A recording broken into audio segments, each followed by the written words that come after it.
Noche del 4 de junio de 1942. 21 horas. 400 kilómetros al noroeste de Midway. El sol se había ocultado hacía 40 minutos. La oscuridad se extendía sobre el Pacífico como un telón cayendo sobre la mayor batalla de portaaviones de la historia. El contraalmirante Raymond Ames Spruance, 57 años, graduado de la Academia Naval Promoción de 1907, enfrentaba la decisión más importante de su vida. Sus aviones acababan de destruir 4 portaaviones de flota japoneses en 6 minutos. Akagi, Kaga, Soryu y Hiryu, los mismos que atacaron Pearl Harbor 6 meses antes, ardían o ya descansaban bajo las olas. La mayor victoria naval estadounidense estaba ganada. La flota enemiga se retiraba hacia el oeste. Sus oficiales de Estado Mayor lo rodeaban con recomendaciones. Su jefe de personal, el capitán Miles Browning, exigía persecución inmediata. Los aviadores querían perseguir a los japoneses durante la noche y reanudar ataques al amanecer. La doctrina naval clásica, enseñada en cada colegio de guerra durante siglos, demandaba un principio absoluto: nunca permitir que un enemigo derrotado escape. Terminar el trabajo. Perseguir hasta aniquilar al enemigo. En cambio, el contraalmirante Raymond Ames Spruance dio una orden que dejó atónitos a todos en el puente: girar la fuerza de tarea hacia el este, alejarse de la flota japonesa, aceptar la gran victoria ya conseguida y rechazar arriesgarla por algo mayor. El rostro del capitán Miles Browning mostró sorpresa, luego ira. Los aviadores estaban furiosos. Habían pagado con sangre esta victoria. El escuadrón de torpedos 8 del Hornet fue virtualmente aniquilado. 15 aviones lanzados, solo un piloto sobrevivió. El escuadrón de torpedos 6 del Enterprise perdió 10 de 14 aparatos. El escuadrón de torpedos 3 del Yorktown perdió 10 de 12. El sacrificio había creado la oportunidad para que bombarderos en picado destruyeran 4 portaaviones enemigos. Y ahora, con la victoria en mano, el almirante daba la espalda. La decisión parecía inexplicable. Pero 320 kilómetros al oeste, algo mucho más peligroso que portaaviones en retirada, atravesaba la oscuridad a toda velocidad. El almirante Isoroku Yamamoto, comandante de la flota combinada, de pie en el puente del acorazado Yamato, veía oportunidad donde otros veían derrota. Sus 4 portaaviones de flota estaban destruidos o ardiendo. Pero Yamamoto comandaba 11 acorazados, incluyendo al propio Yamato. 72,000 toneladas, 9 cañones de 460 milímetros que disparaban proyectiles de 1,450 kilogramos. El buque de guerra más poderoso jamás construido navegaba hacia el este a través de la oscuridad con otros 10 acorazados, 15 cruceros y 42 destructores. Yamamoto estaba preparando la trampa más mortífera de la Guerra del Pacífico. Conocía a los comandantes estadounidenses, comprendía su entrenamiento, su doctrina, su naturaleza agresiva. Los estadounidenses perseguirían. Habían ganado una gran victoria de portaaviones y querrían victoria completa. Perseguirían sus portaaviones en retirada hacia el oeste durante la noche. Y cuando llegara la mañana, los portaaviones estadounidenses se encontrarían rodeados por acorazados japoneses. Los estadounidenses no tenían acorazados en Midway, solo 8 cruceros y 14 destructores. Contra 11 acorazados japoneses, el resultado era seguro. Los cruceros estadounidenses serían aniquilados. Los portaaviones quedarían indefensos. Yamamoto ganaría la batalla decisiva después de todo. En la batalla nocturna que seguiría a la persecución estadounidense, la superioridad japonesa no era teórica, era abrumadora. Sus torpedos tipo 93 lanza larga podían hundir cruceros pesados con impactos individuales. Su entrenamiento superior en combate nocturno estaba probado en ejercicio tras ejercicio. Su doctrina enfatizaba la acción de superficie nocturna como la forma decisiva de guerra. Sus vigías eran seleccionados especialmente por visión nocturna. Su equipo estaba diseñado para la oscuridad. Los estadounidenses navegarían hacia una masacre. La decisión de Spruance de retirarse de girar hacia el este alejándose del enemigo, de aceptar gran victoria en lugar de arriesgar todo por victoria completa. Salvó la Guerra del Pacífico. Los portaaviones que preservó se convirtieron en el margen de supervivencia de Estados Unidos durante los meses más oscuros por venir. Desde fines de octubre de 1942 hasta diciembre, el USS Enterprise sería el único portaaviones de flota estadounidense operativo en todo el teatro del Pacífico. Sin Enterprise, la guerra se habría perdido, y Spruance casi la pierde persiguiendo la trampa de Yamamoto. Esta es la historia de cómo la moderación convirtió Midway en victoria en lugar de desastre. Cómo el rechazo de un almirante a perseguir un enemigo derrotado resultó más importante que la victoria misma. Cómo aceptar suficiente demostró ser más sabio que exigir todo. La base para la decisión de Spruance se construyó semanas antes del primer disparo. El marco estratégico que gobernaría las acciones estadounidenses en Midway se estableció en Pearl Harbor, en el cuartel general del comandante en jefe de la Flota del Pacífico. El almirante Chester William Nimitz, texano graduado de la Academia Naval en 1905, asumió el mando de la Flota del Pacífico el 31 de diciembre de 1941, apenas 24 días después de Pearl Harbor. Heredó un desastre, acorazados hundidos o dañados, moral destrozada, los japoneses avanzando en todos los frentes. Pero Nimitz poseía algo más valioso que acorazados. Poseía claridad. Comprendía que la fuerza de portaaviones estadounidense, aunque pequeña, era la única arma capaz de acción ofensiva en el Pacífico. Y comprendía que estos portaaviones eran irreemplazables a corto plazo. Perderlos y la guerra estaba perdida. Preservarlos y Estados Unidos podría luchar lo suficiente para que la producción industrial cambiara la marea. Esta comprensión dio forma a cada decisión que Nimitz tomó. El 28 de mayo de 1942, el almirante Chester William Nimitz formalizó esta comprensión en doctrina mediante Carta de Instrucción Serial 0114W. El documento contenía uno de los párrafos más importantes en la historia militar estadounidense.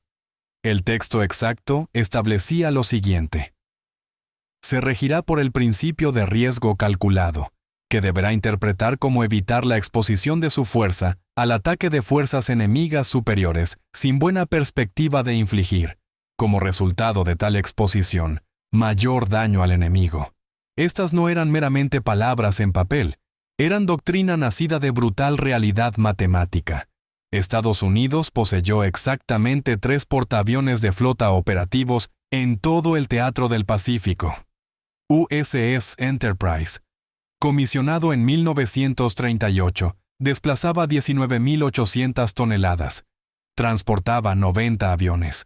USS Hornet, comisionado apenas 14 meses antes, en octubre de 1941, casi idéntico al Enterprise.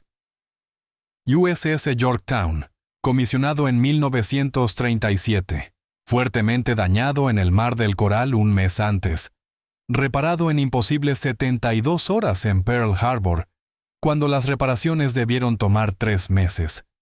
Estos 3 portaaviones representaban no solo activos tácticos, sino toda la capacidad ofensiva estadounidense en el Pacífico.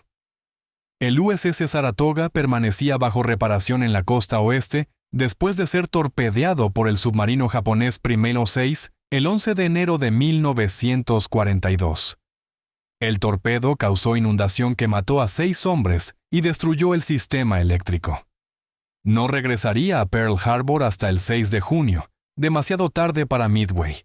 El USS Wasp permanecía estacionado en el Océano Atlántico, transportando aviones a Malta.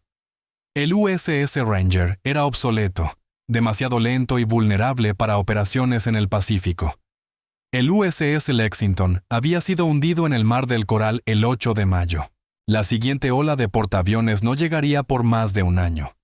El USS Essex, nave líder de su clase, no alcanzaría Pearl Harbor hasta mayo de 1943, 13 meses después de Midway.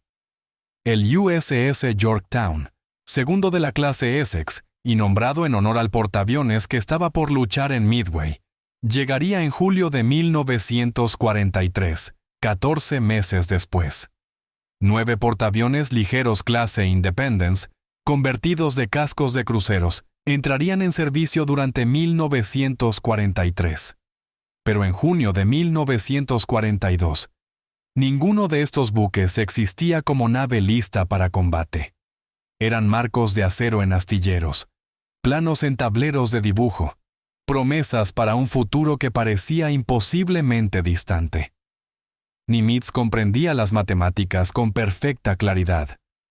Si Spruance perdía Enterprise y Hornet persiguiendo la flota japonesa, si esos portaaviones navegaban hacia la trampa de Yamamoto y eran hundidos o inutilizados, Saratoga se convertiría en el único portaaviones estadounidense en el Pacífico por más de un año.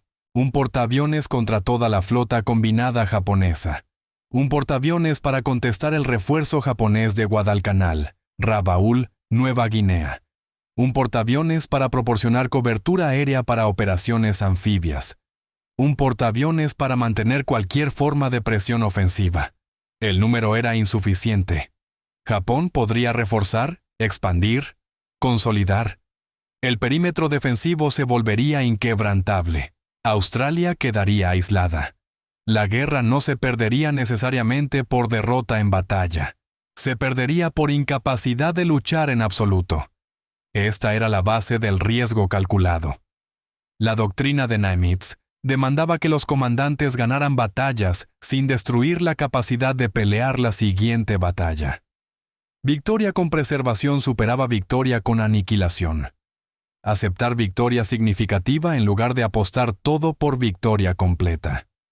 Estas no eran palabras de un comandante tímido. Eran palabras de un genio estratégico que comprendía la diferencia entre táctica y estrategia, entre ganar batallas y ganar guerras. Los japoneses mantenían ventajas masivas que Estados Unidos no podía igualar en 1942. Su superioridad en combate de superficie nocturno no era teórica, era devastadora. La Armada Imperial Japonesa invirtió décadas en doctrina de combate nocturno. Sus ejercicios de entrenamiento eran más duros que el combate real, aceptando bajas para lograr perfección. Los vigías eran seleccionados por visión nocturna superior. Los buques portaban enormes binoculares montados en pedestales. La doctrina artillera usaba pólvora sin destello y patrones de salva cuidadosos para proteger la visión nocturna. Los hidroaviones de cruceros proporcionaban iluminación. Lo más aterrador era el torpedo tipo 93 lanza larga. Sus especificaciones parecían imposibles. 610 milímetros de diámetro, 490 kilogramos de cabeza explosiva, aumentados después a 780 kilogramos. Alcance de 40 kilómetros a 70 kilómetros por hora. El torpedo usaba propulsión de oxígeno puro, dejando virtualmente ninguna estela. Las defensas contra torpedos estadounidenses estaban diseñadas para 360 a 450 kilogramos de explosivo. El lanza larga entregaba 490 a 780. Por comparación, los torpedos estadounidenses Mark Quincy tenían un tercio del alcance, la mitad de la cabeza explosiva, y dejaban estelas visibles. Las capacidades del lanza larga permanecieron secretas para Estados Unidos hasta 1943. Hasta entonces, los impactos devastadores de torpedos se atribuyeron a submarinos que nadie detectó. En Midway, Spruance no podía apreciar completamente esta amenaza, pero comprendía que las fuerzas de superficie japonesas eran lo suficientemente formidables para evitarlas en la oscuridad. Los comandantes que decidirían Midway se reunieron por circunstancia y diseño. El contraalmirante Raymond Ames Spruance comandaba la Fuerza de Tarea 16, consistente en Enterprise y Hornet, por accidente. El vicealmirante William Halsey, agresivo y querido, entró al hospital con dermatitis severa días antes de la batalla. Halsey personalmente recomendó a Spruance, su comandante de división de cruceros, como reemplazo.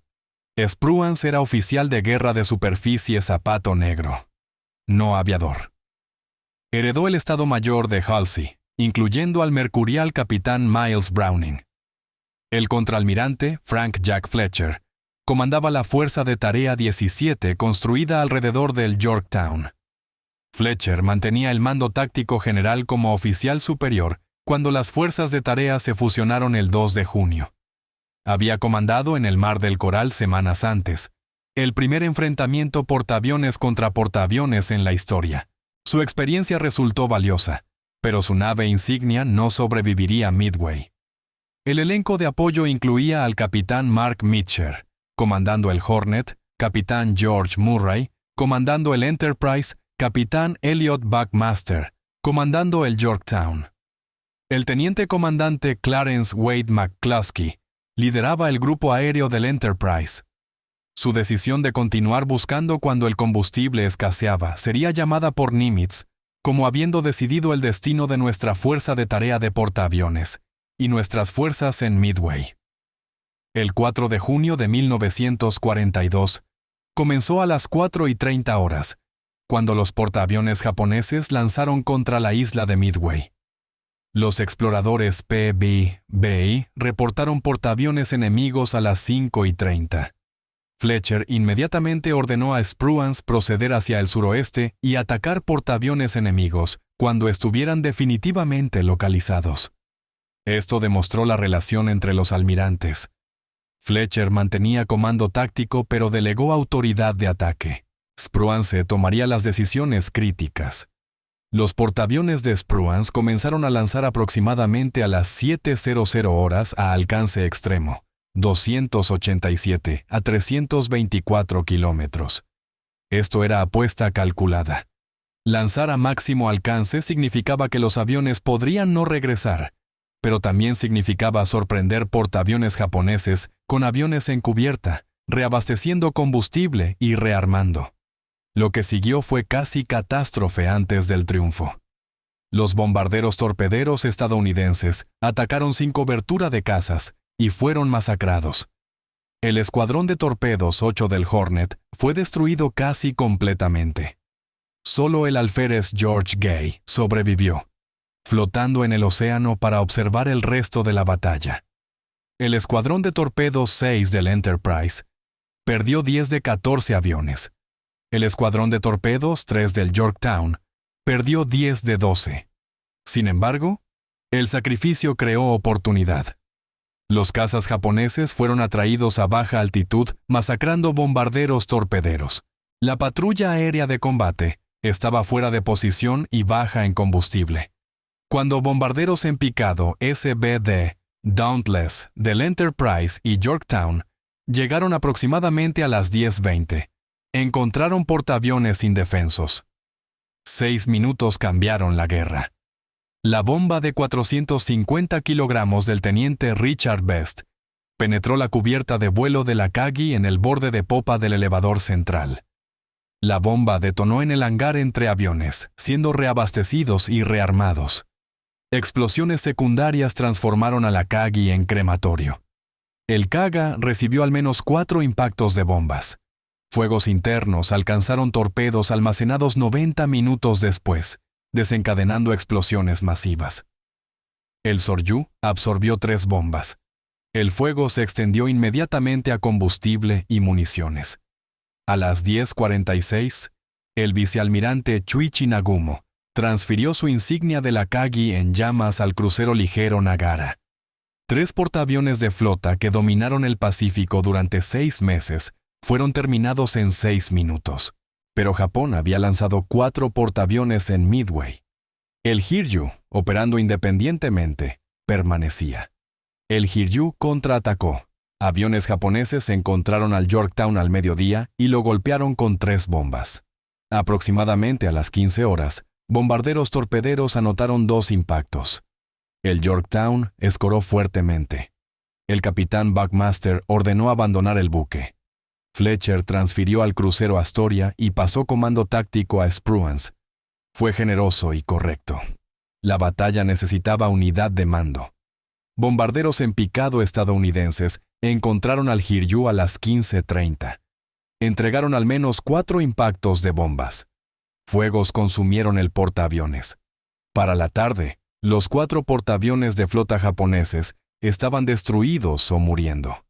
La victoria táctica estaba completa. La pregunta estratégica permanecía. ¿Qué debía hacer Spruance con la victoria? La opción agresiva parecía obvia. Perseguir la flota japonesa hacia el oeste. Completar la aniquilación. Destruir todo lo que permaneciera. El capitán Miles Browning exigía exactamente esto, como Halsey ciertamente habría hecho. La doctrina clásica demandaba presionar enemigos derrotados. La ventaja táctica parecía abrumadora. 4 portaaviones enemigos destruidos contra un portaaviones estadounidense dañado. Pero Spruance poseía información que su Estado Mayor descontaba. Sabía que Estados Unidos había ganado gran victoria, pero permanecía inseguro de qué fuerzas japonesas permanecían. La inteligencia era fragmentaria. El submarino Tambor transmitió un reporte de contacto confuso sugiriendo fuerzas japonesas en posiciones inesperadas.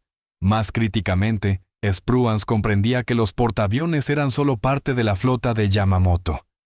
El orden de batalla japonés completo para la Operación MI fue la flota más grande que Japón jamás reunió.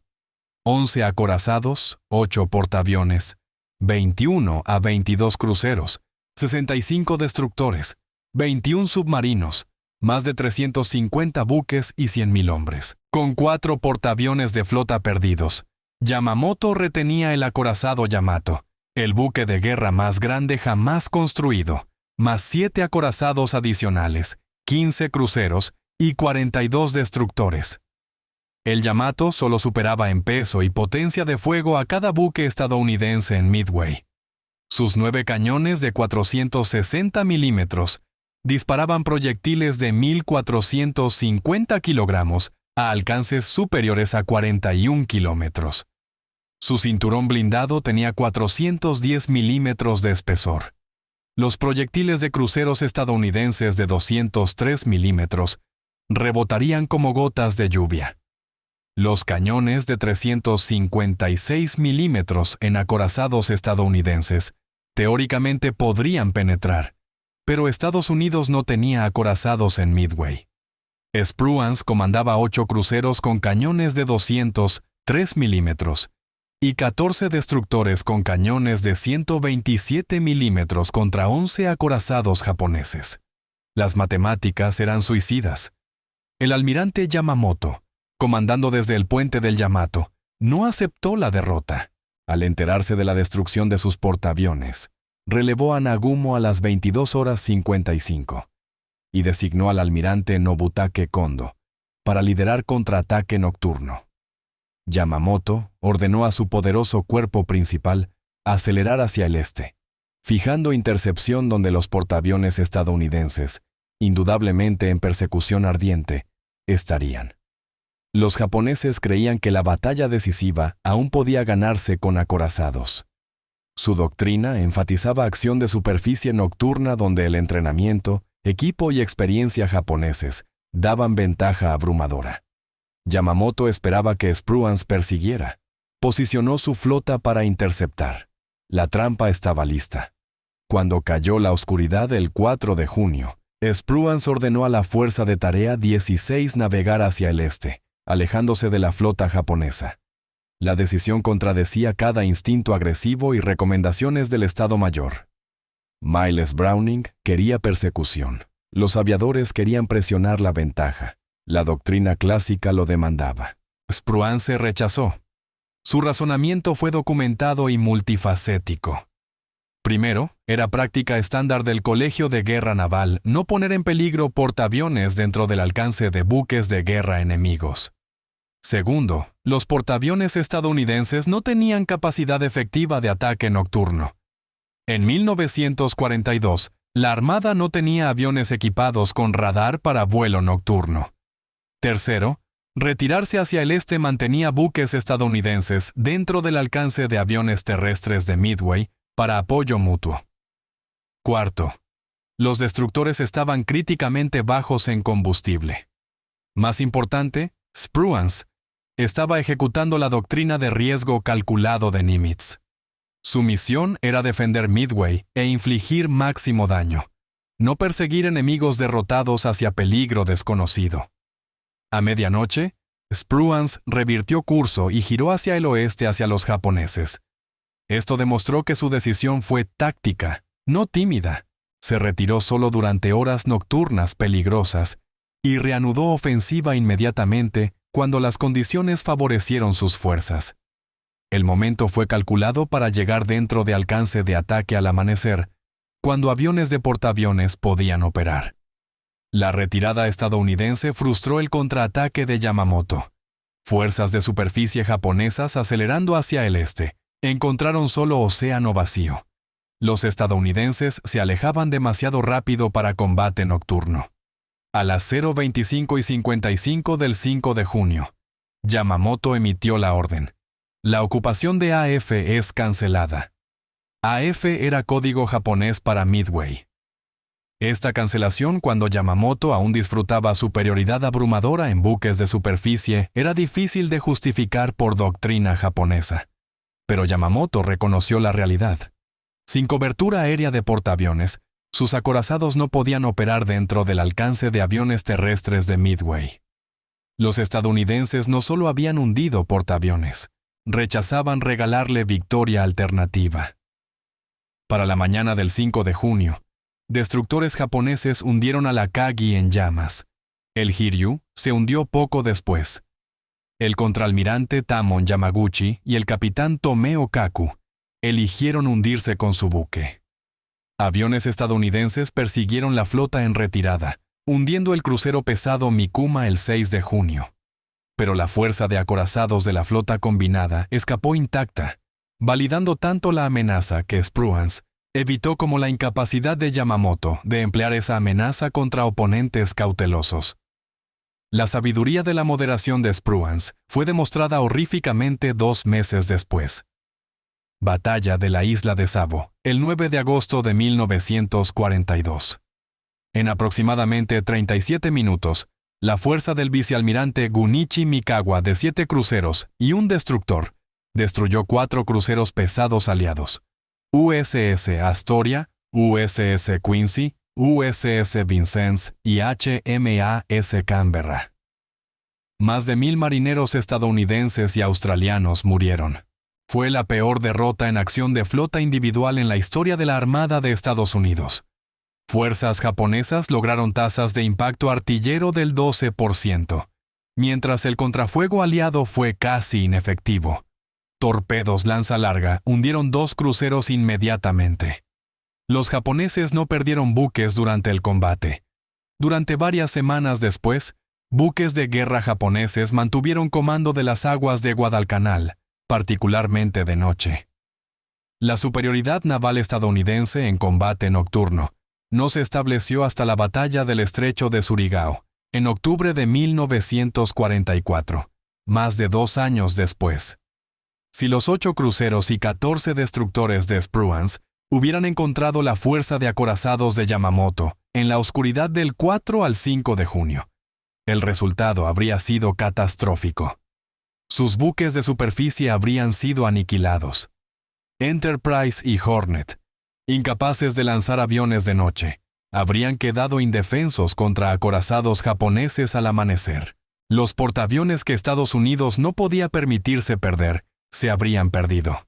La moderación de Spruance se extendió más allá del retiro nocturno. El 5 de junio, con la flota japonesa aún retirándose, el capitán Browning propuso lanzar todos los bombarderos en picado disponibles a las 14 horas para atacar buques japoneses en fuga a 510 kilómetros de distancia. Los aviadores, al enterarse del plan, se rebelaron. Su objeción no era atacar, era la misión suicida que Browning proponía. Cargando bombas de 450 kilogramos a ese alcance, no había esperanza de que los SB detuvieran suficiente combustible para regresar a los portaaviones. Caerían al océano. La mayoría de pilotos morirían. El teniente comandante Wade McCluskey, aún herido del ataque del día anterior donde fuego antiaéreo lo hirió en el hombro y metralla perforó su tanque de combustible, corrió al puente con comandantes de escuadrón. El teniente Best, quien personalmente bombardeó a la Akagi, estaba allí. El teniente Gallagher, quien lideró bombarderos en picado del Yorktown, estaba allí. Preguntaron a Browning directamente si alguna vez había volado tal misión en este avión. ¿Había calculado consumo de combustible a ese alcance? ¿Comprendía qué les ordenaba hacer? La confrontación escaló a discusión a gritos que pudo escucharse por toda la isla. Un aviador dijo a Spruance directamente: «Almirante, iremos si usted nos ordena. Obedeceremos órdenes, pero si vamos, no estaremos regresando. Necesita saber que la mayoría de nosotros morirá en el océano». La respuesta de Spruance demostró su filosofía de mando. Escuchó a los hombres que ejecutarían la misión. Hizo preguntas. Calculó. Luego anunció: «Haré lo que los pilotos quieren». Anuló a Browning, ajustando tiempo de lanzamiento y distancia a parámetros sobrevivibles. Humillado por ser anulado frente a oficiales subalternos, Browning se alejó llorando y gritando para encerrarse en su camarote. Spruance retuvo crítica pública pero no conservó confianza en Browning. Rechazó recomendarlo para medalla. Después de Midway, Browning nunca sirvió bajo Spruance nuevamente. La evaluación post-batalla de Nimitz confirmó aprobación de las decisiones de Spruance. El resumen de comando del comandante en jefe Pacífico llamó al 4 de junio el comienzo de lo que puede ser la mayor batalla naval desde Jutlandia. Su resultado, si tan desfavorable para los japoneses como parece indicado, virtualmente terminará su expansión. Cuando Fletcher solicitó remolcadores para salvar al Yorktown y propuso que Spruance tomara comando táctico, el almirante Nimitz no expresó objeciones. Quería que ningún esfuerzo se escatimara para salvar el portaaviones, y en su opinión, Spruance era enteramente capaz de tomar comando táctico. Inmediatamente después de Midway, Spruance se convirtió en jefe de personal de Nimitz durante 13 meses. El respaldo más claro posible. El historiador naval oficial Samuel Eliot Morrison proporcionó evaluación definitiva. Fletcher actuó bien, pero el desempeño de Spruance fue soberbio, calmado, sereno, decisivo, pero receptivo a consejo, manteniendo en su mente la imagen de fuerzas ampliamente dispersas, pero audazmente aprovechando cada apertura. Raymond Ames Spruance emergió de esta batalla como uno de los más grandes almirantes en la historia naval estadounidense. Las consecuencias estratégicas de preservar Enterprise y Hornet se volvieron aparentes en meses. El Yorktown se hundió el 7 de junio después de ser torpedeado por el submarino japonés Primera 168. La crisis de portaaviones se intensificó durante 1942. Enterprise dañado en Salomones Orientales en agosto. Saratoga torpedeado por submarino en septiembre. Wasp hundido por Primimo 19 el mismo mes. Hornet perdido en Santa Cruz el 26 de octubre. Desde fines de octubre de 1942 hasta diciembre, el USS Enterprise fue el único portaaviones de flota estadounidense funcionando en el Teatro del Pacífico. Su tripulación pintó letreros cerca de la superestructura. Enterprise contra Japón. Si Spruance hubiera perdido Enterprise o Hornet, persiguiendo a Yamamoto del 4 al 5 de junio, la campaña de Guadalcanal habría sido imposible. Sin portaaviones para proporcionar cobertura aérea, sin poder aéreo móvil para contestar refuerzo japonés, sin capacidad para mantener presión. Los primeros portaaviones clase Essex alcanzaron Hawái en agosto de 1943, 14 meses después de Midway. 9 portaaviones ligeros clase Independence entraron en servicio durante 1943. Para 1944, un portaaviones clase Essex entraba en servicio aproximadamente cada 2 meses. Pero en el año crítico entre Midway y la inundación de construcción, cada portaaviones era irreemplazable. La diferencia entre el enfoque de Spruance y lo que William Halsey habría hecho enmarca la significancia estratégica de moderación calculada. Halsey dijo famosamente a la Academia Naval: «Perder la batalla de Midway fue la mayor decepción de mi vida, pero hundiré esos portaaviones japoneses aún». El historiador naval E.B. Potter trazó paralelo iluminador. El almirante Spruance y Halsey han sido comparados con los almirantes John Jellicoe y David Beatty. Spruance era remoto, austero, metódico e intelectual, y era poco conocido por el público. Halsey era audaz, colorido, algo descuidado, de lengua salada, un héroe popular. La comparación se extendió a consecuencias. En batalla, Spruance, como Jellicoe, 2 veces se alejó del enemigo. En batalla, Halsey, como Beatty, fue engañado para perseguir flotas señuelo en Golfo de Leyte, en octubre de 1944. Halsey, determinado a no repetir el supuesto error de Spruance en el mar de Filipinas 4 meses antes, persiguió el señuelo de portaaviones de Osawa hacia el norte, dejando el estrecho de San Bernardino desprotegido. Resultó casi desastre para portaaviones de escolta en la batalla de Samar. El famoso mensaje encriptado de Nimitz, ¿dónde está la fuerza de tarea 34? El mundo se pregunta. Marcó a Halsey por el resto de su vida. Un subordinado que sirvió bajo ambos almirantes capturó la diferencia esencial. Mi sentimiento era uno de confianza cuando Spruance estaba allí, y uno de preocupación cuando Halsey estaba allí. Cuando te movías al comando del almirante Spruance desde el del almirante Halsey, te movías desde área en la cual nunca sabías qué ibas a hacer en los próximos 5 minutos. Raymond Spruance ganó la batalla de Midway al reconocer cuándo dejar de ganar. Su decisión de retirarse hacia el este, la noche del 4 al 5 de junio de 1942, impidió que Yamamoto convirtiera el triunfo táctico estadounidense en catástrofe estratégica. Los japoneses habían preparado exactamente lo que la doctrina estadounidense y el instinto agresivo sugerían.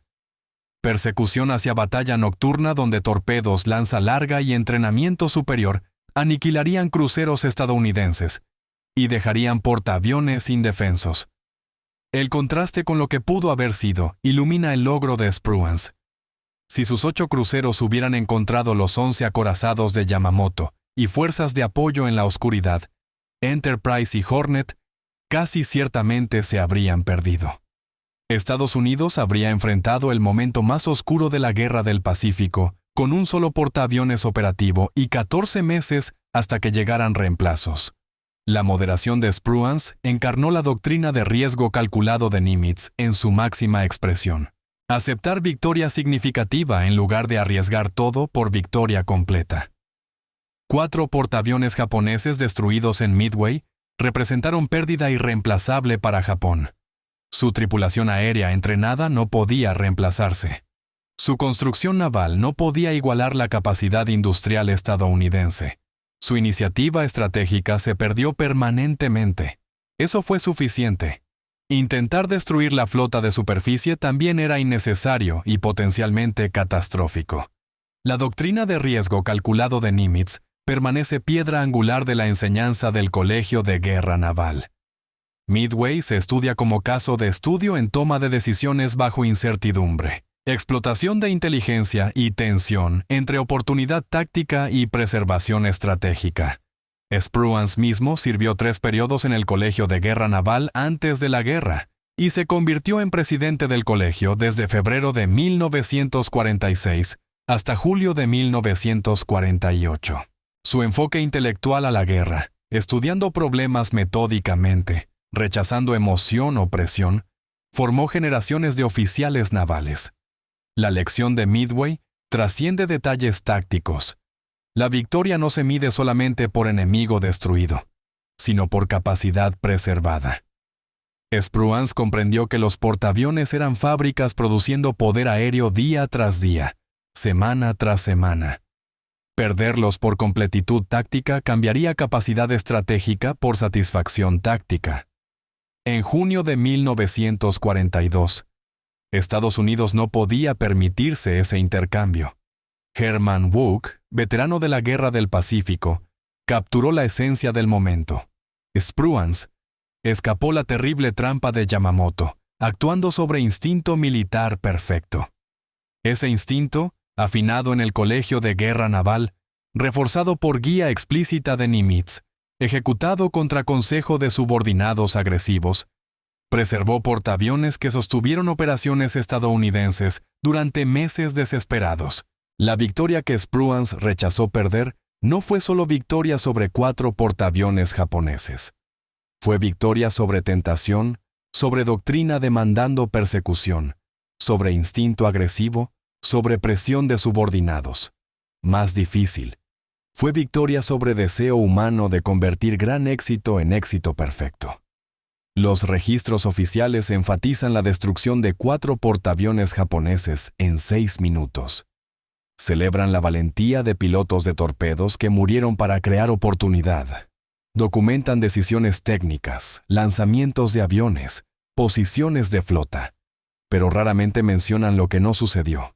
Los registros no enfatizan que Estados Unidos pudo haber perdido la guerra esa noche, si Spruance hubiera perseguido. No discuten cuán cerca estuvo la trampa de Yamamoto de funcionar. No calculan cuántos meses Estados Unidos habría operado sin portaaviones si Enterprise y Hornet hubieran caído en esa trampa.